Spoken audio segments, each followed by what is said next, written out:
মার্কিন সেনা হত্যার জন্য ইরানকে বহুগুণ মূল্য দিতে হবে এমন কঠোর হুঁশিয়ারি দিয়েছেন মার্কিন প্রেসিডেন্ট ডোনাল্ড ট্রাম্প। চলমান ইরান-যুক্তরাষ্ট্র সংঘাতে সপ্তাহান্তে একাধিক মার্কিন সেনা নিহত হওয়ার পর সোমবার এই হুঁশিয়ারি দেন তিনি। সামাজিক যোগাযোগ মাধ্যম ট্রুথ সোশ্যালে ট্রাম্প বলেন, যতবারই ইরান কোনো মার্কিন সেনাকে হত্যা করবে ততবারই তাদের এর জন্য বহুগুণ মূল্য দিতে হবে। এ বিষয়ে প্রতিরক্ষামন্ত্রী পিট হেগসেথ ও জয়েন্ট চিফ অব স্টাফের চেয়ারম্যান ড্যানিয়েল কেইনকে নির্দেশনা দেওয়া হয়েছে বলেও জানান তিনি।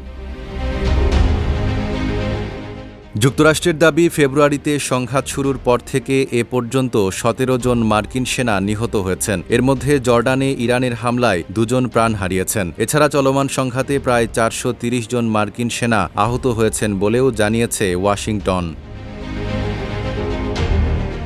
এদিকে নিহত সেনাদের মরদেহ গ্রহণ অনুষ্ঠানে ডেলাওয়্যারের ডোভার এয়ারফোর্স বেজে উপস্থিত থাকার কথা রয়েছে ট্রাম্পের। তবে ট্রাম্প কী ধরনের সামরিক নির্দেশনা দিয়েছেন তা স্পষ্ট নয়। সংঘাতের ব্যাপারে সাবেক মার্কিন কর্মকর্তা জো কেন্ট সতর্ক করে বলেছেন, পাল্টাপাল্টি হামলা আরও বড় সংঘাতের ঝুঁকি তৈরি করছে।